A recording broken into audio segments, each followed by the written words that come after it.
Hello and welcome to episode 51 of the TRUUMAN Podcast, the podcast designed to create a generation of self-defined men. Today, I'm joined by Andy Baines-Vosper. Andy, how are you doing today? I'm very well, thank you, and really appreciate the opportunity as well. Amazing. Well, I'll start where we always start with arguably the hardest question. Andy, in your own words, what makes you a man? Do you know, I don't know, I think is the answer. I find that a really, really difficult question. I think sometimes it changes day to day depending on how I'm feeling as well. But yeah, I think there's that, for me, it's very much that sense of sort of, for my family, that I'm sort of being that source of support, and I think for whatever my family need is very much sort of top of my list. That sort of husband, father role. I used to think it was defined by sort of me being the provider, and that's what made me the man. However, I think that takes away the value of what my wife does, and how brings support she brings to me and the family. At one point in my life, I used to think it was my ability to father children biologically, and then I think I realised when I found out I was infertile that actually that didn't make me a man. So I think it's very I think, as I said, for me the grounding of what makes me a man is just sort of being able to provide my family with what they need when they need it, in whatever capacity that is from me. As I said, sort of, I used to at one point think, being that provider, being the man of that, but I've soon realised that that's not necessarily the case anymore. So Yeah, that's great.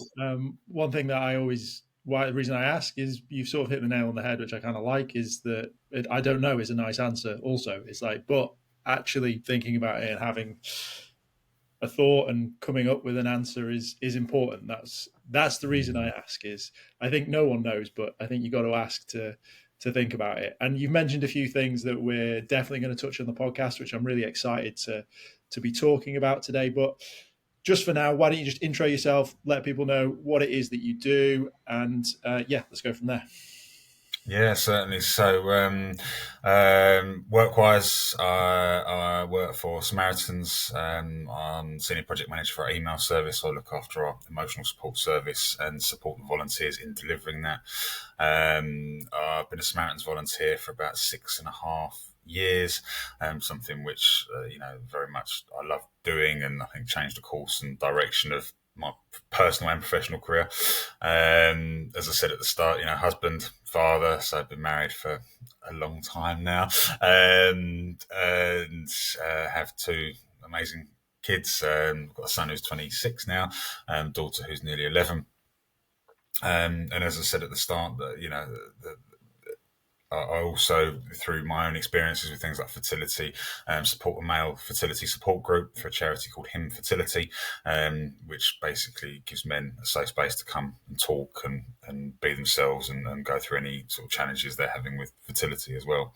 And outside of all of that, I run my own sort of mental health campaign, so to speak, to in one way to raise awareness for Samaritans, but also just to encourage, especially men, to open up, talk, and to know that it's okay. So it's a campaign I run called Share the Weight, and it involves me carrying a 24.7 kilogram bag of worries with me on my shoulders pretty much wherever I go, and I'm trying to ask 1 million people to help share that weight. So I take it to various weird and wonderful places, take it to work, take it out to different events. I run with it, and just talk to people, ask them to help share the weight on my shoulders and tell them what it represents for me, and then ask them to help share the weight. As I said, to show that it's not weak, it's not a burden, to ask for help, and actually it's probably one of the best things I've ever done. And that's kind of me in a brief nutshell. Yeah, very nice. Some really interesting things that you're involved in, and as always, as I find with most people, there's usually a story as to how you found yourself in this space. It's obviously amazing that you're here and providing basically an outlet for a number of men to discuss their issues. But why don't you sort of set the scene as to how you got into the space. Yeah, so I mean, I suppose this all relates to that sort of bag of worries that I carry on my shoulder, and at different points in my life, it's represented different things. And if we probably start, I'll talk through some of them. Happy to talk through them in more detail, but to give you an overview of sort of what that bag represented to me at one point and what it represents now. So I'd say starting from that sort of late teens, early 20s, went through really, really bad period of drug addiction. And it was a really, really, really difficult point in life. Nearly lost family over it, and ended up in thousands and thousands of pounds worth of debt, and didn't get the help that I needed until I'd got to such a bad state that it was almost forced upon me, because I had to admit to family that I'd spent money that they'd lent me for various things on drugs. So yeah, that was one of the biggest bags of worries I had at the time. And then in sort of late 20s, found out that I was infertile. We were trying for a family, and then found out that unfortunately the chance was very, very low that it was going to happen biologically. I found out that it was due to male fertility issues. And so obviously that was a really, really difficult period of life that lasted quite a few years, rounds of IVF, ultimately leading us to go through adoption.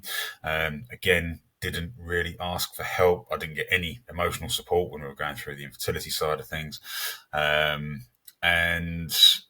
Then sort of a bit later on in life, I think everything just caught up with me, and went through a really, really bad period of depression. So I worked, just to give you some sort of context, I worked for the rail industry pretty much from my sort of mid-20s onwards. So, after sort of overcoming the challenges with drug addiction, managed to find a sort of stable job and worked up in life.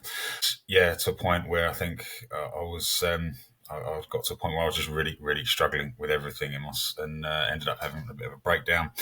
Got to a point where I was going to and from work in tears. I was at the point where I didn't think that I could keep going anymore, and having some really, really difficult thoughts. Once again, only really reaching out for help at the point where I had no choice. Going through all of those experiences and sort of ended up taking quite a bit of time off of work and getting the help and support that I needed. It kind of made me want to do more for people that might have been going through some similar things. And that's what led me on to, volunteering with Samaritans. Obviously, they're a great source of support during various times. The sort of changed my career really. So, and what got me onto the whole bag of worries journey. Samaritans were Charity of the Year for London Marathon. And I was lucky enough to get a marathon place. Obviously running and obstacle course racing, things like that are really, really important to me and have been a massive help for my own well-being and mental health. And fortunate to get a place in the London Marathon and wanted to do something a bit different. So I thought, I'll carry a weight on my shoulders to show people that, what we're there to do is to help people with that invisible burden, sort of bring it to life for people. And then, the rest is history, as they say. So it was supposed to be for the London Marathon. And then, due to a few conversations and a few events, it's now taken on a life of its own. So, I think it's, as I said, there's so many points in my life that I've got to where I didn't ask for help when I should have done. And now I'm trying to encourage as many people to ask for help as possible, and show them that, Samaritans are always there to support. We're there to help take that burden off the shoulders and to help give people a bit of chance to rest and gain that strength to pick it up and carry it on again afterwards. So there's obviously the big headlines around sort of like suicide and male suicide and those side of things. But I think things that are sort of misrepresented or sort of spoken about is drug and alcohol abuse. I think it is something that is essentially a coping mechanism, and at its absolute worst can also lead to the same outcome as suicide, right? Why do you think so many men do go down that route? I think, you hit the nail on the head there. It's a coping mechanism. For me, it started off, as I said, in my late teens as sort of that recreational side of things. And then later on, it became a masking thing. I did it to make me feel better. And I think that's where the slippery slope comes in for some. And again, sort of not generalising, because I know we've all got the reasons why we do things and, each person's very different. ultimately it becomes that coping mechanism. It becomes that way of making you feel better or not feel the way you are. It might not make you feel better. There are many, many times where just because I might have been taking drugs didn't mean I felt great. I just didn't feel the way I was feeling before. And then unfortunately, that's where that addiction starts to come in, because it's not just, as I said, not generalizing, not sort of saying this is, but I think it's that addiction to the feeling of not feeling the way you do or the way you want to, that becomes addictive. And then after that, it's a really, really slippery slope into sort of that recovery or not, as the case may be. Yeah, it's an interesting topic. It's I'm very fortunate that I don't really have an addictive personality, nothing like, which actually has some negative effects when I'm trying to like run and you can't get addicted to being healthy. But yeah, it's so I'm fortunate in that sense. But you do see it. You see even in simple things as like just having a beer every night. Like it can be as little as that. I guess you can sort of reiterate this. You sort of touched on it a bit, which is that bag of worries isn't yourself. It's changed over the time, right?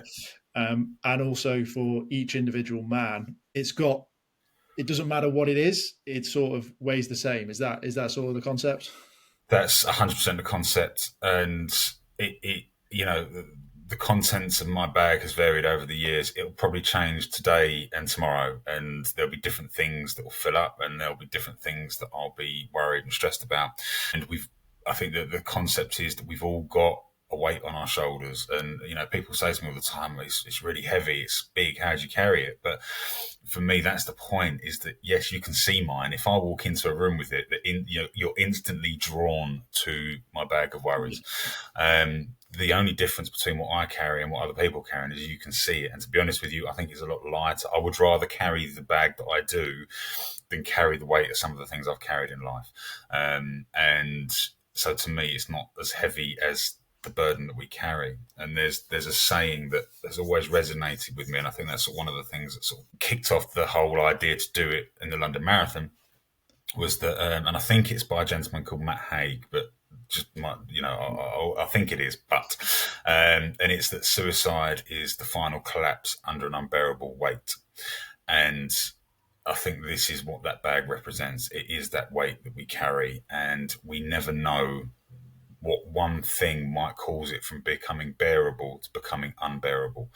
And the longer we carry it for, the heavier it can get, and we never quite know when that moment of collapse might come.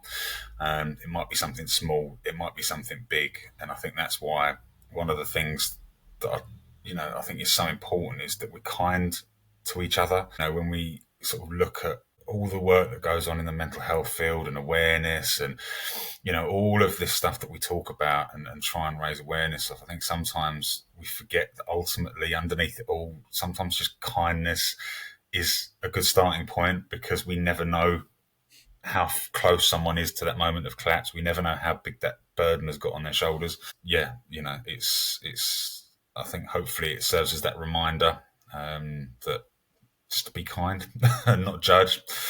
Yeah, no, it's that's a nice quote. I've never actually heard that quote before. I've done some research and read some reports, and the sort of, I guess, academic way of saying that is that male suicide is predominantly a logical decision after a buildup of stressors. So essentially, your inability to take on stress anymore. So it's not like normally it's not impulse. It's literally a logical decision based on the fact that the straw has well and truly broken that camel's back. And again, just to reiterate some of your points, when I first started this journey, I didn't really tell my story. I didn't really say what had made me get to where I was, because I felt like it was irrelevant, because I know of men who have been through much worse and are still fine. And I know men that have gone through much less and have broken down. And I didn't want it. It's not a competition as to why you got there. It's a case of we're sort of both here now. What's the next step, so to speak? So yeah, it's that's an interesting. Well, it's a nice quote. It's a very nice quote. One thing I really want to talk about, because you mentioned it. You said it was what you thought was manhood, which was the ability to have children, right? And for a lot of men, that probably is something that's important to them. So, if you don't mind, I would love to hear a little bit more of your story around infertility. Yeah, I mean, you're exactly right, and I think it's something we don't talk about enough, especially with our the younger generations and awareness of the challenges that we might face, and it is a significant challenge, especially male factor. And yeah, it was one of the most devastating things that had happened to me, at that point, finding out that that you're infertile and that they don't work the way they should, or they're not fast enough, or they're the wrong shape, which is pretty much all the tick. Well, I think I got nearly a full house. But I'd never questioned it up until the point where we'd been trying for a while, and then all of a sudden found out, we had to go for tests, and then you start to find out actually this might not happen. All of a sudden, my value as a male was tied up in becoming a father, and being able to have children. Up until that point, it was never part of my identity. And then as soon as you find out that you can't do it, it became my identity. And then the feelings that come with that are horrendous. And I think that people don't necessarily understand quite how men feel when you find out that you're infertile, or that you might have fertility challenges within the family unit, whatever that looks like. Yeah. And the ability to have children. And, all of a sudden I felt completely and utterly worthless. I felt angry, frustrated, literally every negative emotion you can think of, you feel that way. But I didn't have anybody to really talk to. I didn't think I did anyway. I probably didn't look enough. Yeah. All of a sudden, that your whole identity is based around the fact that you can't have kids. And, I told some friends, but then friends don't really understand. And then you have things like banter, and, it becomes, it's a really, really difficult part of life, and it affects everything. We lost friends over it because you start to withdraw, because at the time where we were trying and going through fertility treatments and various different things, all your friends and family start to have children around you, and then all of a sudden it's everywhere. Everybody's having children. There's always a baby shower. It feels that way anyway. Yeah. And then I used to feel guilty because I see how my wife felt about the situation, and it's you start to think, would she be better off without me? Would she be better off finding somebody else that can give her what she wants? Although I wanted it, you sort of, turn the narrative because, it's how you're feeling at the time. It's devastating. It is absolutely devastating.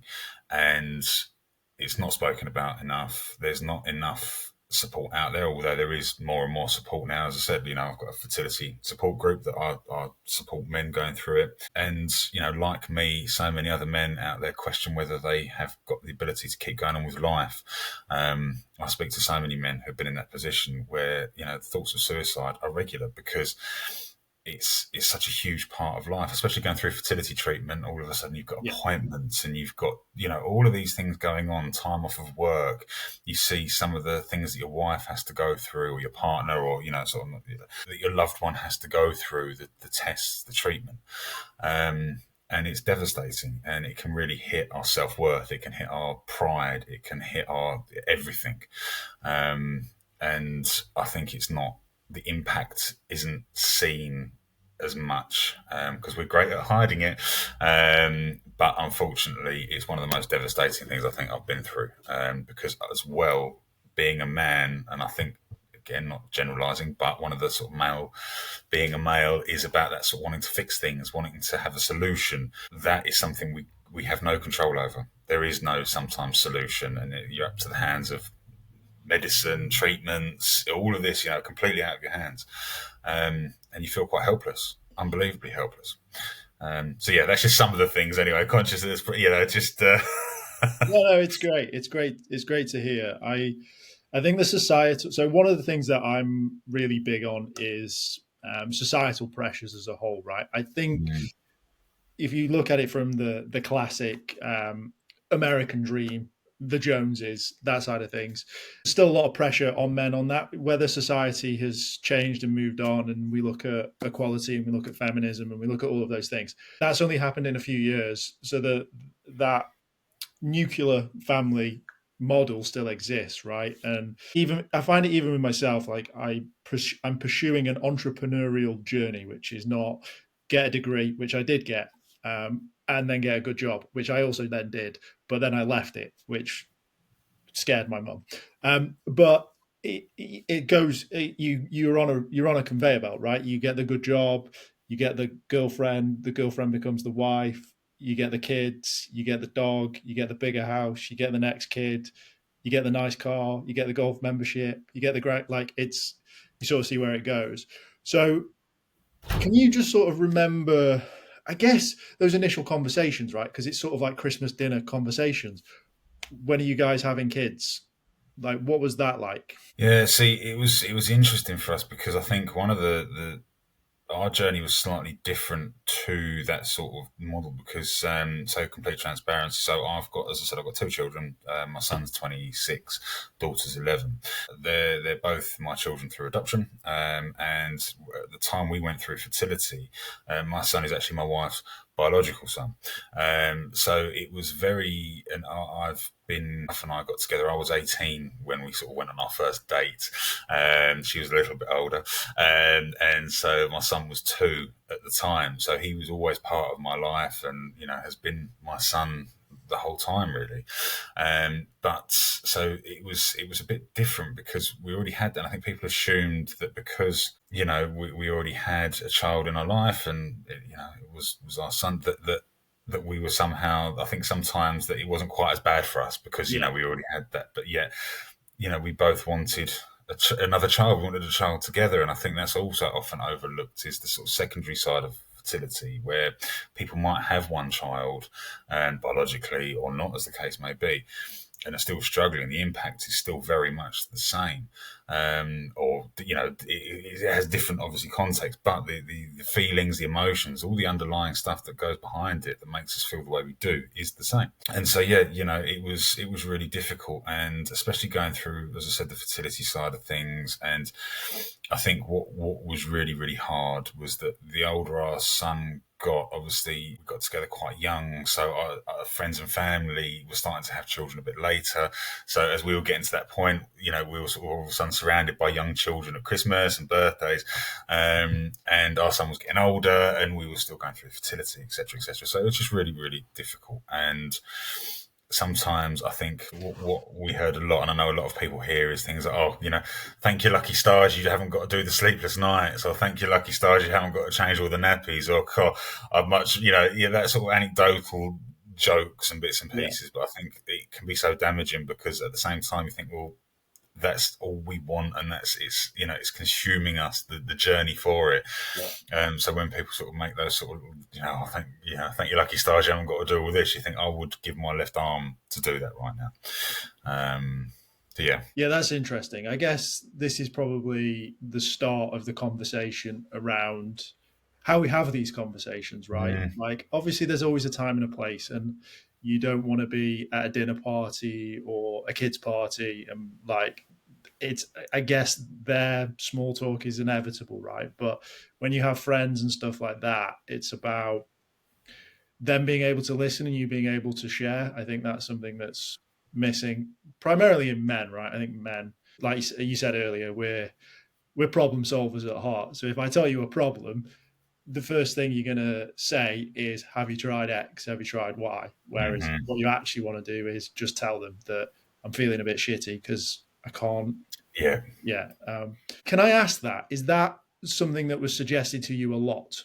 As in, have you tried adoption? What in terms of yeah, I mean, it was suggested, and I'll be completely honest with you. When we were going through the IVF challenges, and again, I think I didn't realise quite how much it had affected me and how much it was sort of changing me as a person and trying to be strong and, sort of everything will be all right and we'll get through this. And at the time, as I said, I was very, very lucky that I had my son and went on to adopt him just for his 18th birthday. It was suggested, but the desire for having the biological child as it was overwhelming. And I think when you're stuck in that journey of that fertility treatment, whatever it is you're going through, all you want is what you're working towards. You can't see any other solution. You can't see any other option. And it was only when we decided to actually, we need to stop this. One, and again, one of the things I think people sometimes forget is that it's not just the physical side of it; it's the financial side of it. Yeah. It's the emotion, and the financial side of it quickly mounts up, and we couldn't afford to do it anymore. We didn't have, I think, the emotional and physical. We just couldn't, and it was only after that we were given that time to grieve the ending of that journey that we sat back and thought, right, okay, so what should we do? What can we do? What do we want to do? And never look back. Don't get me wrong, that's a whole nother journey and a whole nother period of life, which was another part. You put the fertility side down, and you put that bag down, and you pick up the one going through the next part of it. And as I said earlier, the weight we carry, it's just as heavy. It's just full of different things, and that was a whole different journey. But again, the best thing we ever did. But at the time, it was full of different emotions and scared, worried. All of that. It's really difficult. Yeah, I don't know, but I imagine the first time adoption is suggested is before you've said we don't want to do this anymore. Is that? Yes. Yeah. So it's suggested at different points throughout the journey. Friends, family suggest it. People that outside of your sort of immediate circle who know suggest it. And again, I think that's where that sort of that problem solving sometimes can come in, and sometimes you don't want to hear it. You just like, look, you just let us deal with this first. And you're always, or we were always hoping that that we'd go through the cycles and. We wouldn't have to think about that, because it's almost like admitting that actually this might not work, and you don't want to lose that hope.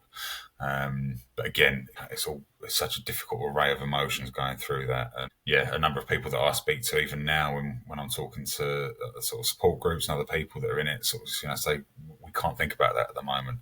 We need to just focus on what we're doing, and I completely agree, because it is so overwhelming. You just focus on what you're doing in the now rather than 2 or 3 years down the line potentially. So, for listeners out there, male, female, who are either in this situation, or B, maybe have friends in this situation, or I guess something similar, right? Like there's other things around birth and that side of things. For example, you may get pregnant, but you may there's obviously miscarriages, and then there's obviously things like children born with disabilities or limbs missing. Obviously, these things are rarer, but that nuclear family, if you like, is you just go through the motions and you expect a healthy baby at the end of it. So I guess this would sort of work for everyone, right? It's not just, obviously yours is more specific, but yeah, what are the sort of things that you could suggest to either someone going through something similar or someone who has family members or friends in similar situations? I think for the people going through it is just to know that you're not alone, and to please talk. There's so many fantastic resources out there and support groups for whatever it might be, because it's really hard to give that sort of specific, because you're right, there's so many different things that people might be going through. There's so many different aspects of fertility, of birth, of all of that. So one of the biggest regrets I've ever got about all of these things that I've been through is not reaching out for support at the time I needed it. Ultimately, I think we're all human, and whatever you're feeling at the moment is valid. Speaking for myself, going through the fertility journey, there were times I was jealous of people. There were times where I hated people. There were times where I was angry. I felt guilty. I felt worthless. I felt hope. It changes, and there's so many different emotions, but it's not to feel what I would say is don't add any more onto that. If you feel angry, you feel angry. You're within your rights. Whatever it is you're feeling is natural. It's part of this. There's no rule book for any of this that we're going through. And to know that it's okay, and that you're not going to be on your own feeling that way. But to just reach out and talk to someone, it's not going to fix the problem.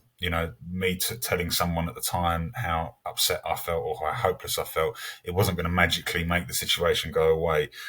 But sometimes it's that whole weight, and we'll come back to that sort of the weight on your shoulders. Sometimes we just need to put it down for a while, or let somebody else hold it for us for a bit and just hold that space. And then we can pick it up and we've got that bit more energy and hopefully be able to go on. And for people that know someone that might be going through anything like that, to put it bluntly, the platitudes, things will be all right, or it happened for a reason. Rather don't say anything than say that. The last thing sometimes we want to hear is someone say it'll be okay, or these things happen for a reason. Well, will it be okay? How do you know that? How can you with us going through this? And things will happen for a reason. That is one of the worst, but we hear it a lot. Yeah. It's just be there and say, how are you feeling? How are you? And just letting the person talk. And if they don't want to talk, that's fine. But you said it earlier on about that sort of small talk, and we try and sort of I think trying to make ourselves feel better with a bit of small talk is fine. Don't worry. It's just ask how you're doing, how you're feeling, how are you both, and just listen. And it might be that someone going through it will say, look, we're good and thank you for asking, but at least it's better than saying things will be all right, and just be there, listen, and realise that weight is getting heavier by the day. And I think that's probably the best bit of advice I can give, to be honest with you, because there's so many different situations we could all be going through related to that. There's no general piece other than just be there and just remember what that person might be going through. Of course, there is everyone's, as we've said, everyone's situation is different. Everyone's sort of weight is different. One of the things that you've echoed a lot is the seeking support before, and again, it's something that I look to do. I look to implement now as sort of my career within this space is working with men before all this sort of comes in, so that we've got a bit more resilience, or we're able to have these awkward and tough conversations essentially for men. So I do agree with that a lot. And yeah, that brings us nicely onto the bag and the weight, and sort of spreading that around. So let's, big ambitions, right? 1 million people. So big ambitions. Talk me through this. So my Share the Weight campaign, as I said, it's with my 24.7 kilo bag of worries. And just to remind it weighs 24.7 kilos, to remind people Samaritans are open 24/7. And big ambitions. I'm on a mission to ask 1 million people for help, 1 million people for help to share the weight on my shoulders. I think one of the reasons why I chose 1 million is because it is so big that some might say a tad impossible, we'll see, but some might say that. But for me, that's what makes it so special, is that there isn't a finite end. And I think I'm more battling biology than I am time. I think I'll probably end up giving up, or my knees or my back will give up before, anything else. I take this bag everywhere with me. And so far, I think I'm just over 700 people have helped share the weight on my shoulders. And I really actively started asking for help to share the weight at the end of July. Up until then, I'd had about 50, 60 people had helped. Just tried to hold it to see how heavy it was in bits and pieces. I've actively been asking for help since end of July. And as I said, we're just over 700 people now. It's probably been one of the most, it's been amazing. It's been one of the most incredible things that I've done for me, I think, in this time since I've been in the mental health space and the wellbeing space and suicide prevention, because it's enabled me to have some of the most heartwarming, heartbreaking, goosebump-inducing conversations with complete strangers. As I said, I take it to various different events, and I'll just turn up. So, like for example, this weekend, I'm going to an organised run, like a 5 or 10k run. I'll take it with me, and I'll just turn up and talk to people, and then I'll ask people to help share the weight, whether it's on the run, whether it's before or after. I never go anywhere with any expectations. It might be that no one helps, but for me, that's part of the fun of it, is never quite knowing who I'm going to meet, who I'm going to talk to, who's going to help share the weight. What I've found with this is that it's been an incredible icebreaker for having some conversations, especially with men, that I would have never had before. I think I've said this to you before, social anxiety. I suffer really badly with social anxiety. I'm naturally, I think, more introverted. And I tend to sort of shrink into the background of events, parties, get-togethers, gatherings, that kind of thing. And so doing this has forced me to come out of that shell. But as I said, it's also enabled some incredible conversation with people I would never have met had I not have done this. And when I say that sort of 700 people, it's friends, family, complete strangers, celebrities, mayors, robots. It's been a completely incredible journey that sort of started off as a bit of an idea, and now there's events being planned just to share the weight. So I've got some running clubs that are organising specific share the weight events where I'll turn up and we get their running club to help share the weight. Got some walk and talks being arranged to help share the weight and get people out and talking. But as I said, I found the biggest impact has been conversations that I've had with men, and some of these conversations I will never forget. Ever, and they're ingrained in me. I go around, I take pictures, videos, if people are okay with that, and of people that have helped share the weight, document the journey, and just see where it takes me. And as I said, making the decision to ask 1 million people for help has been an absolutely incredible journey so far. And I'm so grateful to everybody that's helped, but everybody that opens up and actually talks. As I said, I've met men that have sort of, if it's okay, I sort of talk through 2 or 3 sort of different scenarios. Please. One man, I'll never forget the conversation we had. I was at an event and he happened to people give me a strange look when you're at an event with a big bag on your shoulders, big red, it's huge, you can't miss it. You get some strange looks, but for me, those are the conversation starters. It's when someone gives me that look, it's a case of, I bet you're wondering what this is. And there was one guy in particular at an event I went to, and we had the most incredible conversation, all because he gave me that look. He was a security guard. And through that conversation, it actually transpired that 2 days before, he nearly ended his own life.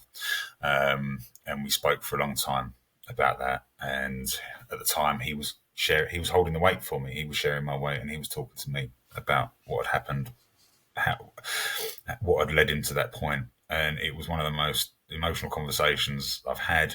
At the end of it, we had the man shake, that sort of slap of the hands and a big hug. And then we realised we didn't actually know each other's names. And we've been talking face to face for a good half an hour here. And I told him all about me and my story, what it represented. He told me, that some really, really difficult things about how he was feeling. We didn't even know each other's names.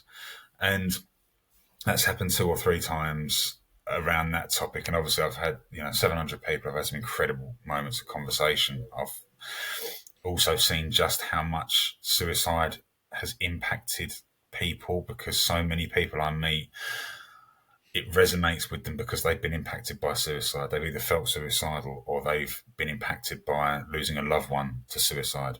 And as I said, I could talk about this for hours and some of these conversations that I've had and the people that I've met, because one of the things I've also realised is I used to take a lot of inspiration from audiobooks or YouTube videos, the sort of male success stories, the Goggins of the world and all of this kind of stuff.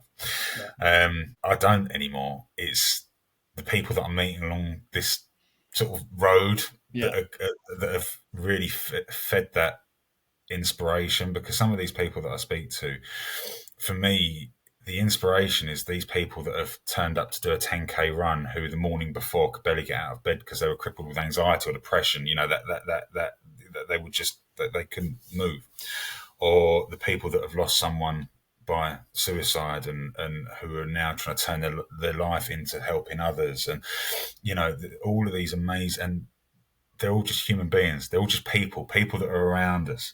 And that's the inspiration for me now is just the stories of us. It's incredible. As I said, I could talk about this for hours, so I'm going to stop and pause for a sec. No, it's amazing. I end up rambling. It's amazing. It's the reason I started this podcast. It was like, you can hear from real men. Like, everyone wants to better themselves, but not everyone wants to be Goggins. You can look at Goggins and be like, yeah, cool, that's impressive, but it's not relatable. I actually can't think of anything that's relatable from David Goggins' story to my own life. Like, he's impressive, don't get me wrong, but yeah, that's why I started this podcast. Is people like you, people like me, some people known, some people not known, but it's still a bit more of a, I can grab hold of that story. I know where that ends or how that starts because I've lived a bit of it, which yeah, it's really really impactful. Why don't you just quickly tell everyone the other side of men and carrying 24.7 kilos, and let's call it the male bravado. Yeah, I mean, don't get me wrong. I think that's one of the great things about carrying a bag of worries on my shoulders is because there's always the maleness of life where we want to see how heavy something is and see that we could probably make it look lighter and bits and pieces. And I think through that the maleness of wanting to show how strong we are, it's actually really helped open up some incredible conversations. I'll have men coming out saying, "No, it's not that heavy," and they want to throw it up and down, and but it's through that action and through that sort of I want to show that that things aren't as heavy as we that they look, that have opened up those conversations. But I think that's indicative of men, is that we, or some of us anyway, is that we want to show that things don't affect us, that things aren't as heavy as they look. And, that ultimately can lead to our downfall, is that we think we are stronger or able to cope with things more than we can. And there's been times, and there's been a few times, as I said, I take this to a lot of runs, and there'll be times where some men have taken it. Their initial reaction is, "It's not that heavy, or you ran the London Marathon with it, et cetera, et cetera," and then they'll run off with it, And I'm not a fast runner. I'm not the fittest person in the world. I just enjoy doing it, and I enjoy getting outside with it. And they'll run off with it, but you can see the moment that they realise that actually they've run a bit too fast at the beginning, and all of a sudden it's got a lot heavier than they thought it was. And that's the whole point of it, is that, we can carry it and carry it and carry it, but there will be a point where we're all of a sudden we'll realise that we've been carrying it for too long and it's too heavy, and we tried for too long to carry it on our own. And that's what I'm trying to get across with this, is that actually we don't need the bravado. You don't need to go running as fast as far as you can. We are stronger together. We go further together. If you want to go fast, I think there's that old proverb, isn't it? If you want to go fast, go alone. If you want to go far, go together. So yeah, you might be able to do a 100-meter dash with it, but if we want to carry it across a marathon, it's better doing it together, and it's better sharing that load. But yeah, there's been some funny moments when I see that moment they realise that actually maybe I shouldn't have gone that quickly. But it's all part and parcel of it, and it's generated some fantastic conversations because of it. Yeah, amazing. I mean, it's the perfect analogy, right? As soon as they disappear, and then they're like, "Oh crap! I did need a hand with that," which is great. Obviously, you have kids. You have a young son and a young daughter. Do you want to just briefly touch on that side of things? Obviously, getting younger people to start having these conversations, because that's where we need to go, right? 100%. And I think I'm glad you mentioned that, actually, because it would be remiss of me if I didn't mention. So don't get me wrong, my son's been fantastic, and he's helped share the weight a few times, and it's opened up some great conversations with between us. And he's been to a few events with me, and we do it together, and he's run with it. But I've also got to give a shout out to my daughter, who's got her very own 5-kilogram bag of worries, and she helps, and she'll come to some events, and she'll encourage younger people to share the weight and to show that it's okay to ask for help. And I think it is so important to have these conversations at a young age. I've been asked so many times in the past, when's the right age to have conversations with children about mental health? And I think sometimes we get caught up in the definition of mental health. For me, it's never too young an age to encourage children to ask for help and to not feel judged or to me, that's a big part of it. Yeah. It's when we look at the things that we carry on our shoulders, of life. We've all got it. Young people have got it. Adults have got it. I've had a broad spectrum of ages carrying my burden and Rhiannon's burden. We could talk about mental health all day long, but the whole thing is for me, this is all about asking for help and knowing that it's okay. So I don't think there is too young an age to show children that it's okay to ask for help. And as adults, we lead that by asking each other for help and talking about how we feel and talking about the burdens that we carry. And, don't get me wrong, age appropriately. But there's one thing talking to young people about mental health and, the various conditions and challenges, there's another thing saying, this is my worries. Can you help me carry it for a while and then give it back to me? And there's never, I don't think, too young an age to start setting that example for children, because the older they grow up, the more they'll be inclined to say, okay, it's okay to ask for help and it's okay to say we're struggling, because the weight we carry can be, it can be exhausting and it can be extremely heavy. For sure, it's formative years, right? You learn you learn a lot in those years. So yeah, it's important to have a full spectrum on it and fully understand it. I would love to just sort of finally touch on what you personally think is doing really well in the men's space, or what you would like to see more of in the sort of men's mental well-being space.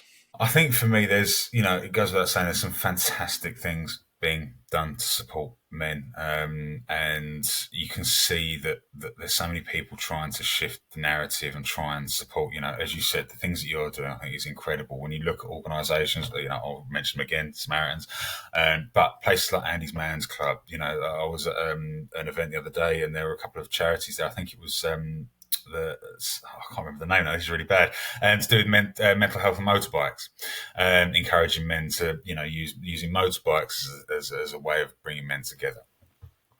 I think for me, and again, this is just my personal thoughts, as I said, I think we talk about mental health and well-being a lot, but for me, when you look at the weight that I carry, it's not mental health, it's not well-being, it's the fact that it's all of life's challenges that weigh us down, that we don't feel comfortable about talking to each other because of the judgment, because of the stigma. I think the more we can encourage and support conversations around just being honest about the stuff that's bothering us, that it's okay to talk about, yes, I'm an infertile man. Yes, at one point in my life, I was addicted to certain drugs. At the moment, I'm incredibly nervous doing this podcast with you. Tomorrow, I'm going to be incredibly anxious about this event that I'm going to. As a middle-aged man, I'm worried about money. I'm worried about my family. All of these things. I'm worried about work.